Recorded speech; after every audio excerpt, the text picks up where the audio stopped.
નમસ્કાર. દિવસભરના તાજા સમાચારોમાં તમારું સ્વાગત છે. તમારી સાથે હું છું પિનલગીરી ગોસ્વામી. સમાચારો વિસ્તારથી જાણીએ એ પહેલા મહત્વના સમાચારો ઉપર એક નજર.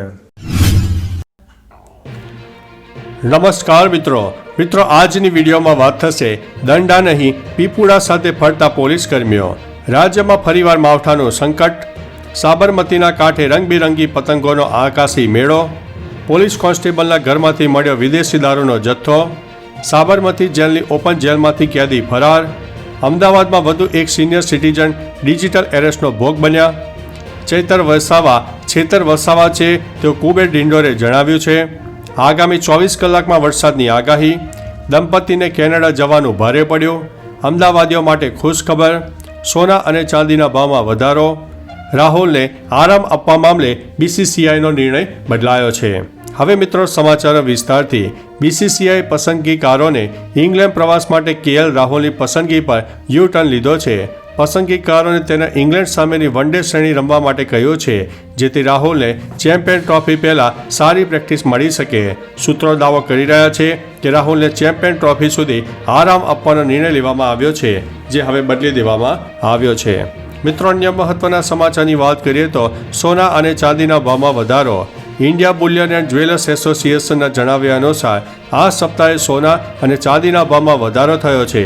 ગયા શનિવારે 4 જાન્યુઆરીએ 24 કેરેટના સોનાના 10 ગ્રામનો ભાવ 77,504 રૂપિયા હતો, જે હવે 11 જાન્યુઆરીએ 78,018 રૂપિયા પર પહોંચી ગયો છે. એટલે કે આ અઠવાડિયે તેની કિંમતમાં 514 રૂપિયાનો વધારો થયો છે. છેલ્લા અઠવાડિયામાં ચાંદીના ભાવમાં 2,147 રૂપિયાનો વધારો થયો છે. મિત્રો, અન્ય મહત્વના સમાચારની વાત કરીએ તો અમદાવાદીઓ માટે ખુશ ખબર. ગુજરાત મેટ્રો રેલ કોર્પોરેશન દ્વારા ગિફ્ટ સિટીથી મેટ્રો સ્ટેશન તરફ પરત ફરતા મુસાફરો માટે મેટ્રો સેવાઓને માત્ર 12 તારીખ એટલે કે શનિવાર સુધી લંબાવવાનો નિર્ણય કરવામાં આવ્યો છે. ત્યારે આ ટ્રેનો ગિફ્ટ સિટી મેટ્રો સ્ટેશનથી અમદાવાદ માટે વધારાની ટ્રેનોનો સમય નીચે મુજબ છે, જેમાં રાત્રે 8:30 કલાકે, રાત્રે 9:30 કલાકે, રાત્રે 10:30 કલાકે અને રાત્રે 11:30 કલાકે જશે. મિત્રો, અન્ય મહત્વના સમાચારની વાત કરીએ તો દંપતીને કેનેડા જવાનું ભારે પડ્યું. વડોદરા કાર્યાલય બાગ વિસ્તારમાં આવેલી બુદ્ધદેવ કોલોનીમાં બંધ મકાનને તસ્કરોએ નિશાન બનાવ્યું હતું અને તિજોરીમાંથી રોકડા 50,000 તથા સોના ચાંદીના દાગીનાની ચોરી કરીને ફરાર થઈ ગયા છે.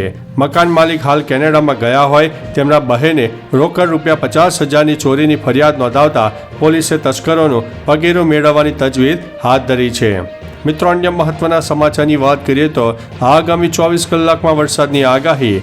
ગુજરાતમાં ફરી એક વખત પવનની દિશા પલટાઈ છે અને પૂર્વ અને દક્ષિણ પૂર્વ દિશા તરફથી આવતા પવનોને બદલે હવે ઉત્તર અને ઉત્તર પૂર્વ દિશા તરફથી પવનો ગુજરાત તરફ આવી રહ્યા છે. બીજી તરફ પશ્ચિમ અને રાજસ્થાનમાં એક સાયક્લોનિક સર્ક્યુલેશન સક્રિય થયું છે. આ ઉપરાંત એક ટ્રફ પણ રાજસ્થાનથી લઈને અરબ સાગર સુધી લંબાયો છે, જેના કારણે આગામી 24 કલાક ઉત્તર ગુજરાતના જિલ્લામાં હળવા વરસાદની શક્યતાઓ રહેલી છે. મિત્રો, અન્ય મહત્વના સમાચારની વાત કરીએ તો કુબેર ડિંડોરે કહ્યું છે કે ચૈતર વસાવા છે. આમ આદમી પાર્ટીના ધારાસભ્ય ચૈતર વસાવાની અલગ અલગ ભીલ પ્રદેશની માગણી વચ્ચે રાજ્યના શિક્ષણ મંત્રીએ એક કાર્યક્રમમાં નિવેદન આપતા કહ્યું છે કે ચૈતર વસાવા તો છેતર વસાવા છે, કોઈ ભરમાશો નહીં. પીએમ મોદીને કહીને અલગ ભીલ પ્રદેશ તો કાલે બનાવી દઈએ, પણ એને ચલાવીશું કઈ રીતે? રેવન્યુ ક્યાંથી લાવીશું? પ્રાંતવાદમાં બાંગ્લાદેશ અને પાકિસ્તાનની હાલત તો જુઓ. મિત્રો, અન્ય મહત્વના સમાચારની વાત કરીએ તો અમદાવાદમાં વધુ એક સિનિયર સિટીઝન ડિજિટલ એરેસ્ટનો ભોગ બન્યા છે. ડિજિટલ એરેસ્ટનો વધુ એક કિસ્સો પ્રકાશમાં આવ્યો છે, જેમાં અમદાવાદના ચાંદખેડા વિસ્તારમાં રહેતા સિનિયર સિટીઝન મહિલાને ટેલિકોમ વિભાગમાંથી ફોન આવ્યો અને તેમનો ફોન ઉપયોગ મની લોન્ડરિંગમાં થયો છે તેમ કહીને નરેશ ગોયલના કેસમાં તમારો નંબર મળ્યો છે કહીને ડરાવ્યા હતા. બાઇટ ડાન્સની એપ્લિકેશન ડાઉનલોડ કરાવીને 8.78 લાખ ટ્રાન્સફર કરાવી દીધા હતા. પોલીસે ગુનો નોંધીને કાર્યવાહી પણ હાથ ધરી છે. મિત્રો, અન્ય મહત્વના સમાચારની વાત કરીએ તો સાબરમતી જેલની ઓપન જેલ કેદી ફરાર થયો છે. સાબરમતી જેલમાંથી પણ આરોપી ફરાર થઈ ગયો છે. હત્યાનો આરોપી આજીવન કારાવાસની સજા ભોગવી રહ્યો હતો, ત્યારે તેને ઓપન જેલમાં રાખવામાં આવ્યો હતો. તે જ સમયે ત્યાંથી તક મળી જતાં તે ભાગી ગયો હતો. સમગ્ર મામલો સામે આવ્યા બાદ આ સંદર્ભે પોલીસે ફરિયાદ નોંધીને આરોપીને પકડવા માટે પ્રયાસો પણ શરૂ કર્યા છે. મિત્રો, અન્ય મહત્વના સમાચારની વાત કરીએ તો પોલીસ કોન્સ્ટેબલના ઘરમાંથી મળ્યો છે વિદેશી દારૂનો જથ્થો. ગુજરાતમાં દારૂબંધી હોવા છતાં ઠેર ઠેર દારૂનું વેચાણ, ગેરકાયદેસર અડ્ડાઓ ચાલે છે. પોલીસ દ્વારા દારૂના અડ્ડા અને બુટલેગરને પકડતી હોય છે, પરંતુ અરવલ્લી જિલ્લામાં દિવાળ તળે અંધેરું જેવી પરિસ્થિતિ સર્જાઈ છે, જ્યાં પોલીસના ઘરમાંથી જ દારૂનો મોટો જથ્થો મળી આવ્યો છે. એલસીબીની ટીમે તપાસ કરતા ઘરના રસોડામાંથી 2138 બોટલ સાથે 22 પેટી દારૂ પણ મળી આવ્યો છે. મિત્રો, અન્ય મહત્વના સમાચારની વાત કરીએ તો સાબરમતીના કાંઠે રંગબેરંગી પતંગોનો આકાશી મેળો. અમદાવાદના આંગણે શરૂ થયેલા આંતરરાષ્ટ્રીય પતંગ મહોત્સવને માણવા માટે ગુજરાત યુનિવર્સિટીમાં અભ્યાસ કરતા કઝાકિસ્તાનના વિદ્યાર્થીઓ પણ પહોંચ્યા હતા. 11 રાજ્યમાંથી 52 અને 47 દેશોમાંથી 143 પતંગબાજો આવી પહોંચ્યા છે.